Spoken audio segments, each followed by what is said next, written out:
Hasta ahora analizamos el paso de la autarquía al libre comercio y los beneficios del libre comercio cuando los costos son constantes.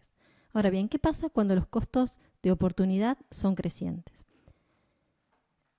En este caso, la frontera de posibilidades de producción tiene esta forma. Imaginemos que un país que solo puede producir dos bienes, trigo y vino, sus recursos no son perfectamente sustitutivos entre sí. ¿Qué quiere decir?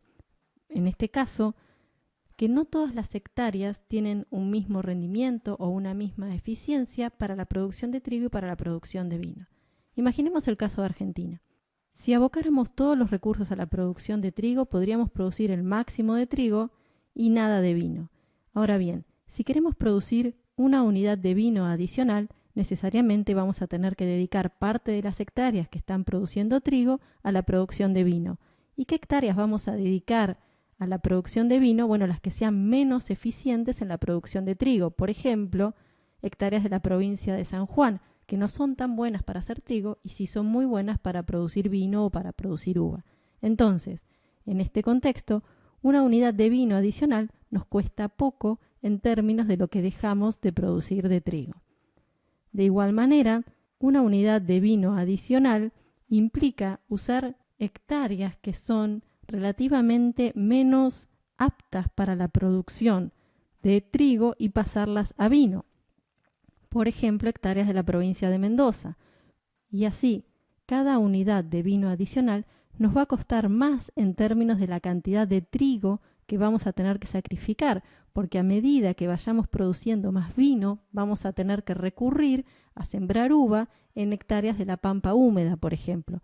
Y entonces, ahí sí, una unidad de vino adicional me cuesta mucho en términos de la cantidad de trigo que tengo que dejar de producir, porque estoy dedicando hectáreas que son muy eficientes para la producción de trigo y las estoy pasando a la producción de vino. Geométricamente vemos una frontera de posibilidades de producción con costos crecientes. ¿Y por qué sucede esto? Porque los factores productivos, en este ejemplo la tierra, no son homogéneos ni sustitutos perfectos entre sí. En términos matemáticos, el costo de oportunidad, recordamos que es la pendiente de la frontera de posibilidades de producción. En este caso, la pendiente de esta curva no es la misma en todos sus puntos.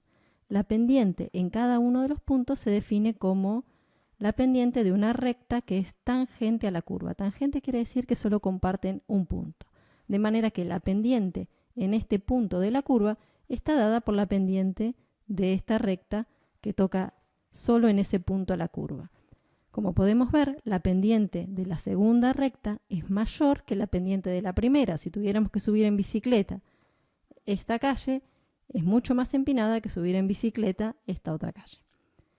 Vemos entonces que el costo de oportunidad del vino, que es el bien que medimos en el eje X, medido de izquierda a derecha, es creciente. Cada vez tengo que sacrificar más toneladas de trigo para obtener una unidad adicional de vino. Acá tenemos dos países y nuevamente en autarquía las posibilidades de consumo son las mismas que las posibilidades de producción para cada país. En este caso, el punto de autarquía lo podemos situar acá de acuerdo a las preferencias que tiene este país, que implica que el conjunto de la sociedad desea producir y consumir esta cantidad de trigo y esta unidad de vino. De igual modo, en otro país las preferencias de las personas pueden ser distintas y este país, de acuerdo a sus costos de producción, puede elegir consumir esta unidad de trigo y esta unidad de vino. ¿Cómo nos damos cuenta qué país tiene ventaja comparativa? De igual forma que en la explicación anterior, con costos constantes. Lo que tenemos que ver es qué país puede producir el vino con un costo de oportunidad menor. ¿Y cómo calculamos el costo de oportunidad en este caso? Si bien no lo podemos calcular en términos analíticos, como lo hacíamos antes, sí lo podemos ver en términos gráficos. Recordemos que el costo de oportunidad es la pendiente de la frontera de posibilidades de producción en cada punto. ¿Cuál es la pendiente de la FPP en este punto? Es la pendiente de esta recta. Y la pendiente de la frontera de posibilidades de producción en Canadá en el punto A va a ser la pendiente de esta recta. Entonces vemos claramente que en Estados Unidos el costo de oportunidad del vino es menor que en Canadá. Decimos entonces que Estados Unidos tiene ventaja comparativa en vino porque tiene un menor costo de oportunidad del vino y Canadá tiene una ventaja comparativa en trigo porque el costo de oportunidad del trigo es menor que en ese país. Recordemos que siempre el costo de oportunidad de un bien es el inverso del costo de oportunidad del otro bien. ¿Cómo es la división internacional del trabajo? Cada país se especializa en el bien que posee ventaja comparativa y lo intercambia por el otro bien. En este caso, sin embargo, con costos crecientes, la especialización no es total. El país no va a producir todo lo que pueda de un bien y cero del otro bien. La especialización es parcial. El punto de especialización, como siempre, lo indicamos con un punto B, donde vemos que este país produce más del bien en el que tiene ventaja comparativa y menos del otro bien, y lo mismo sucede en Canadá. Luego del comercio, el punto de producción implica que Canadá produce más trigo que antes y menos vino. Este proceso de especialización parcial continúa hasta que el costo de oportunidad del vino es el mismo en los dos países, de manera que las bases del comercio dejan de existir. ¿Cuáles eran las bases del comercio? ¿O por qué en principio habría comercio entre estos dos países? Porque había diferentes productividades marginales y diferentes costos de oportunidad. En la medida en que estos costos de oportunidad pasan a ser iguales, ya no existen más incentivos para comerciar. Y es por eso que la especialización no es total, sino parcial.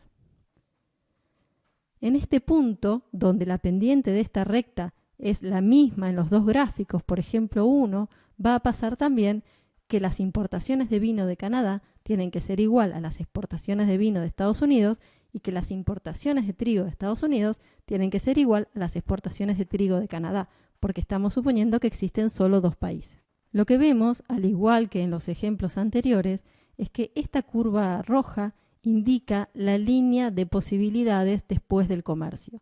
¿Qué quiere decir? Que este país está produciendo en el punto B, pero que puede intercambiar vino por trigo a una relación 1 a 1, y que Canadá, que está produciendo en este punto B, puede intercambiar trigo a una relación, por ejemplo, de 1 a 1 con el vino.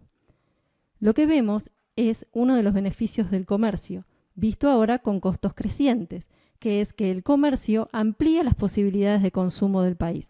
Este punto C en autarquía no era alcanzable porque estaba fuera de las posibilidades de producción de este país, pero cuando este país se especializa y produce en el punto B para luego intercambiar su producto de exportación a una relación de precios que no era posible en términos de autarquía, puede ahora alcanzar el punto C de consumo. Se ve entonces que se amplían las posibilidades de consumo para los dos países. Acá le queda un deber para ustedes, que es indicar los triángulos de comercio. Recuerden que uno de los catetos representa la exportación, el otro representa la importación y el otro representa los términos de intercambio. Y una pregunta más difícil, que es, ¿los términos de intercambio dados por la recta roja son favorables para los dos países si uno los compara con la recta celeste? Ustedes tienen que decir por qué.